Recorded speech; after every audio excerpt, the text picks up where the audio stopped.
Have you seen the interview yet with Matt Damon about the new movie that he has coming out?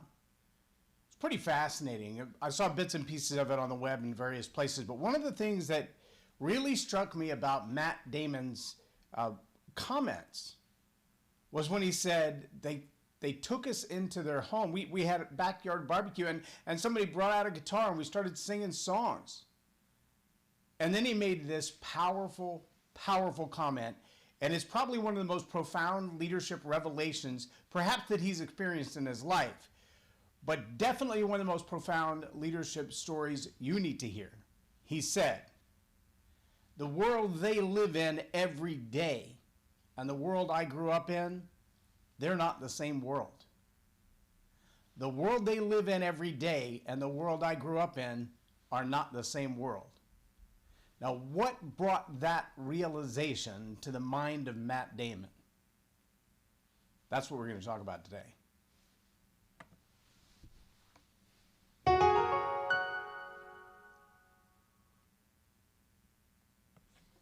I'm Loren Norris with Leading Leaders Podcast.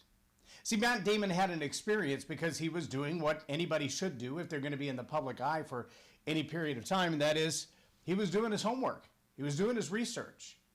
He was asked to play the role of a guy who works in the oil fields, who hooks up to the big trucks and drives them across the dirty pastures and delivers the oil or delivers the piping to do that and all that kind of, and I knew that kind of work. I haven't done that kind of work, but my stepdad drove for a trucking company out of Enid, Oklahoma. In fact, broke his neck while driving on an icy bridge one day trying to get parts to an oil well and bring the frac tank and bring out the water, and that was his job. That's what he did. So I'm very familiar with that world. I've met a lot of those people through the course of my life. I have uncles and cousins who still work in oil fields and wells and nuclear power plants and welding, and that kind of world is not foreign to me at all. But it was to Matt Damon.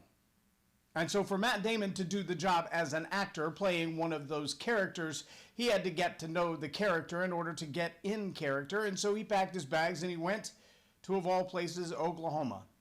And he spent some time with the Roughneckers. He spent some time with the drillers. He spent some time with the riggers. He spent some time with the guys who were driving the frac trucks.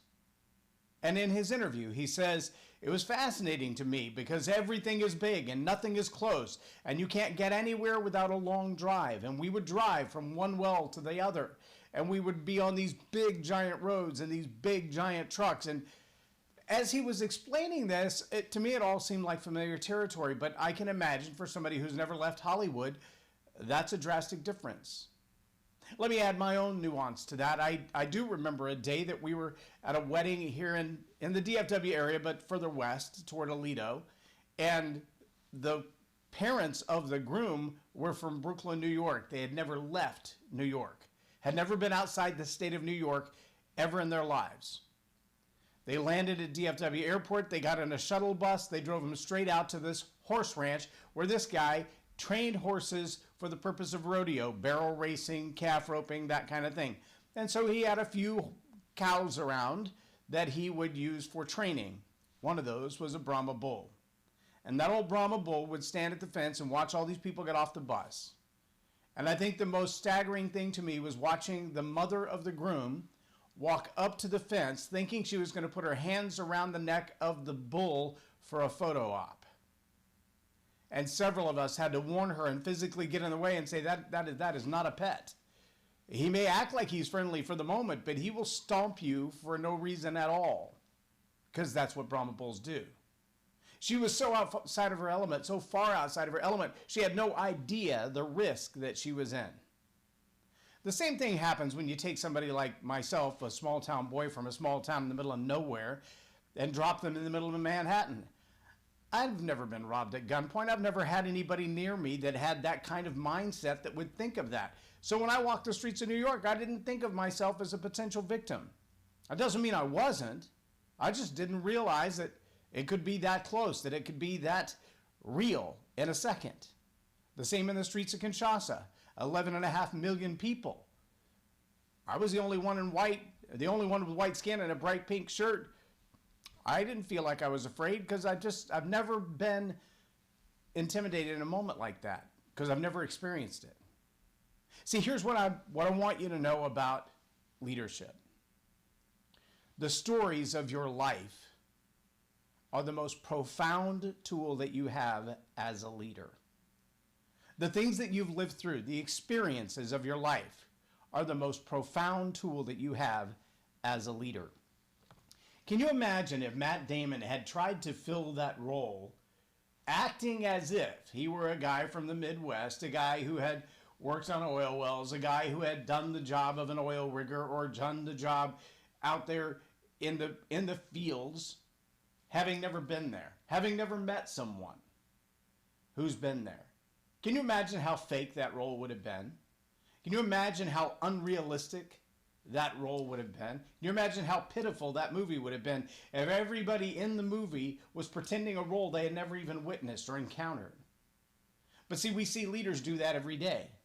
We see people who make policy, people who write rules and laws and regulations, from small companies all the way up to government leaders, who have never lived in the place, never had the job of, never done the work of the people that they want to lead, the people whose lives they are manipulating or changing or transforming.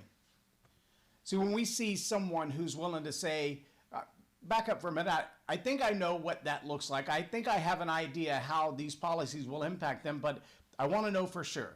Someone who's willing to pack their bags and go into the scene, to live in the moment at least for a few days and say, okay, I have a different perspective of this now.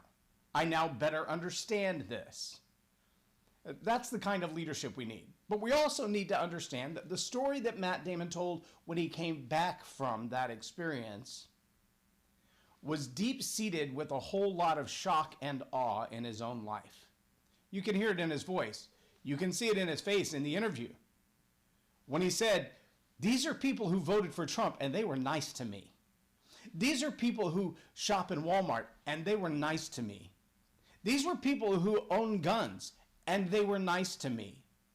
He was shocked that somebody who owns guns, voted for Trump, and shops in Walmart would be kind to him, because that's not what he's ever been told.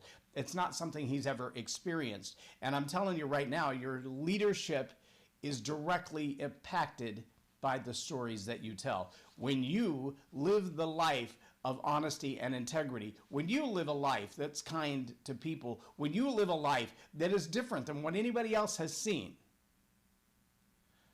but you don't want to tell them about your background because it might shame you or embarrass you. When you live a life that people honor and say, I want to be just like you, but they don't know what you were like growing up or where you came from. I was watching some man on the street interviews this morning, and the guy was just asking questions about inventors and politicians and wealthy people, and specifically asking people on the streets to name African Americans who were also inventors, or who had run for president, or who had become billionaires, or had been saved by the cops, whatever else. And it was really ironic, the answers that many of them had, because what you would expect them to know, they didn't know. But what they've heard in the media over and over and over and over and over and over and over and over and over and over and over, those were the stories they knew. They could tell you about the major celebrities. They could tell you about the sports superstars. They could tell you about some of the billionaires because they've been in the media on a regular basis. They couldn't tell you about the people who've been saved by the police. Why? Because nobody told them that story. Until one guy stepped up, and when the question was asked, can you tell me one black person who's been saved by the police? They all looked at him like, why would you even ask that question? And one guy in the back raised his hand and said, yeah, me. And he said, tell us the story. He said, I rolled my truck over. It flipped over 5 times. I was in the truck. It was on fire, and a police officer drug me out of that truck and made sure I got to the hospital. The doctor told me when I arrived at the hospital, the chances you'll ever walk again are like 0. He said, but here I am. And he starts dancing in the street. And I thought to myself, that's a story. That's a story that all the world needs to hear, that not every cop is a bad guy, that not every cop has the intention of hurting you. There are some good guys out there. But see, how will people hear that story if you don't tell it? If that's your story and you never share it, then the lie can be believed.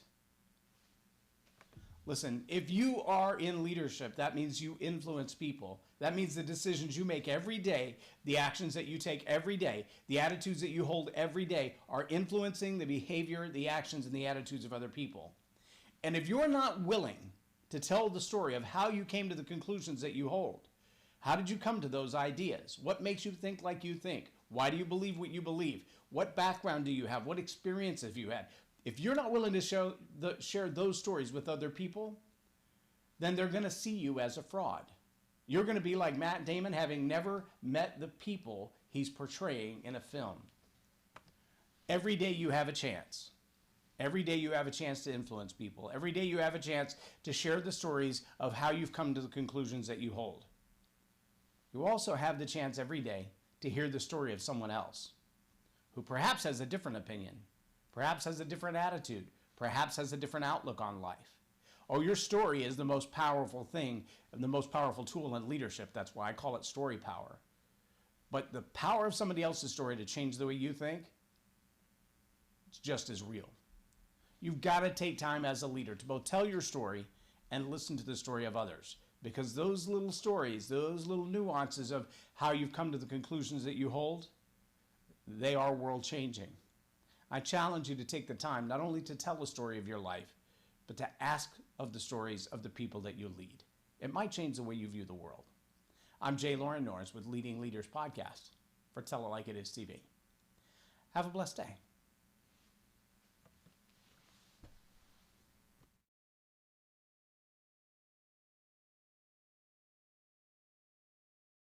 Subscribe now for our extensive video library of leadership lessons promoting faith, family, and freedom.